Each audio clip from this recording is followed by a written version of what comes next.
और इस बीच बस्तर से बड़ी खबर है, जहां 29 गांव में तिरंगा लहराया गया है। आजादी के बाद पहली बार तिरंगा यहां लहराया गया। सुशासन की सरकार का संकल्प सीएम ने कहा है। साथ ही उन्होंने कहा है कि बस्तर प्रगति समृद्धि की ओर बढ़ रहा है। ये बस्तर में नई सुबह का प्रतीक है। डिप्टी सीएम का ये बड़ा बयान सामने आया। देखिए आप, तस्वीरें बस्तर की हैं, जहां एक अलग तस्वीर 29 गांव में तिरंगा लहराता हुआ नजर आया। आजादी के बाद पहली बार ये दृश्य आप देख रहे हैं बस्तर की। सुशासन की सरकार का संकल्प सीएम ने कहा है। और साथ ही सीएम ने कहा है कि बस्तर प्रगति और समृद्धि की ओर बढ़ रहा है। ये नए बस्तर की नई तस्वीर और हिंदुस्तान की बदलती तस्वीर हम आपको दिखा रहे हैं। जैसी कोशिश प्रशासन की है, जैसी कोशिश सरकार की है, उसी से जुड़ी ये तस्वीर है।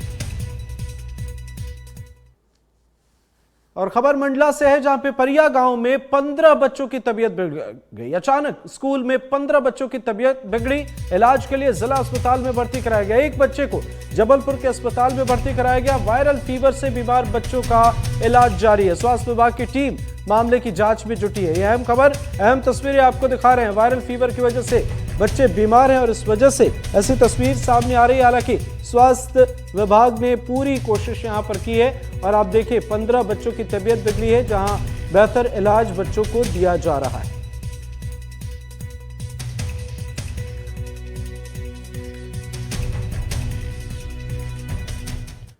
इधर खबर बुरहानपुर से, जहां नेपानगर में हुई झमाझम बारिश। यहां जिले में उफान पर है नदी और नाले। रेलवे पुल पर पानी बंद होने की वजह से रास्ता बंद हो गया है। 2 घंटे बाद इस रास्ते को खोला जा सका। तो आप स्थिति का अंदाजा लगाएं। यहां पर चुनौतियां कम नहीं है और इसी वजह से आप देखें यहां पर कैसी स्थिति नजर आ रही है। बुरहानपुर के नेपानगर की ये तस्वीर हम आपको दिखा रहे हैं, जहां झमाझम बारिश के बाद स्थिति बदली हुई है। जिले में उफान पर नदी और नाले हैं। रेलवे पुल पर पानी भरने की वजह से रेलवे पुल पर भी आवाजाही प्रभावित है। और सड़कों का हाल आप देखिए।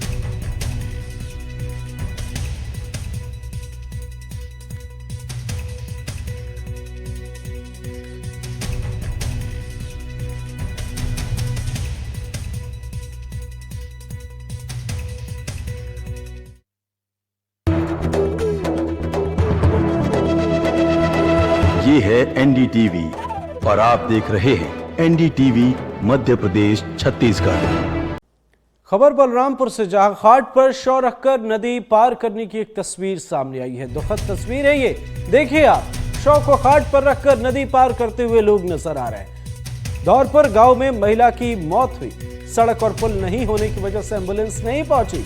और जब ऐसी तस्वीरें सामने आती हैं तो सारे दावे हवाई साबित होते हैं। सारे दावे कहीं डूबे हुए नजर आते हैं, कहीं तैरते हुए नजर आते हैं। आप देखें ये तस्वीर, ये भी एक तस्वीर है और इन तस्वीरों को नजरअंदाज नहीं किया जा सकता। ये हकीकत दिखाने वाली तस्वीर है। ऐसे में मुश्किल और है, अभी मौसम विभाग की तरफ से चेतावनी भी आ सकती है, लेकिन मौजूदा हालात आप देखें कितनी मुश्किल अभी है। अभी आगे बारिश का दौर जारी रहा तो क्या होगा, आप अंदाजा लगाएं। और देखिए, यहाँ पर कोई शख्स घाट पर नहीं है, यहाँ पर सिस्टम घाट पर है। आप समझे, आप अंदाजा लगाएं। यह स्थिति किसी आम इंसान के सामने जो चुनौती है, शायद बड़े बड़े अधिकारियों को इसकी ये तस्वीरें उन तक ना पहुंचती हों, लेकिन उनके लिए ये तस्वीरें हैं। आप अंदाजा लगाएं, आप समझें कितनी मुश्किल है। यहाँ पर धौलपुर में महिला की मौत हुई, धौलपुर में, और सड़क और पुल नहीं है, एम्बुलेंस पहुंची नहीं, तो शव घाट पर रखकर नदी पार करते हुए लोग नजर आए। इसे शव कहेंगे या सिस्टम कहेंगे, जहां स्थानीय लोग सिस्टम को नदी पार करा रहे हैं। इससे दुखद तस्वीर और क्या हो सकती है।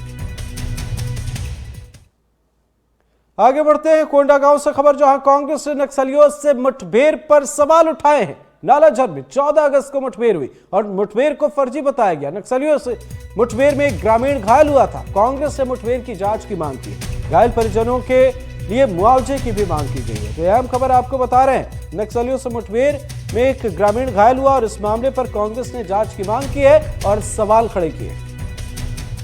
पुल के पास गए 2 मोटरसाइकिल लेके, तो इन लोग जाने के बाद में क्या हुआ, इन लोग का पहले से तैयारी में था कि क्या था वो तो पता नहीं है। बाकी इन लोग जाने के बाद में इन लोग गए नीचे, उतरे, क्या बुलेट पकड़े, क्या एयरगन पकड़े थे, उतर के फिर चढ़े ऊपर रोड में चढ़ के उसके बाद मोटरसाइकिल का वायर इन लोग काट दिए थे। हम लोग नीचे उतरने देने के लिए काट दिए। और उसके बाद में क्या किया इन लोग, निकले उसको मोटरसाइकिल को चढ़ा रहा था पैसे ही, स्टार्ट नहीं हो रहा है बोल के, तो इन लोग निकलने के बाद में फायरिंग की। वो बोला भी कि मैं नक्सल वक्सल कुछ नहीं हूँ बोल के, हाथ भी उठाया। उठाने के बाद भी इन लोग फायरिंग करना बंद नहीं किए। तो 5 तो उसे वो गोली निकल गया, तो 6वां गोली लग गया। समय पर सूचना परिजनों को नहीं दी गई। परिजनों व ग्रामीणों पर दबाव बनाया जा रहा है कि वे कुछ ना कहें। यह पुलिस तंत्र की तानाशाही और बीजेपी सरकार की विफलता दर्शाती है। हमारी मांग है कि जो घायल है उसके परिवारजनों को एक नौकरी मिले और 1 करोड़ रुपया उनको आर्थिक सहायता दी जाए।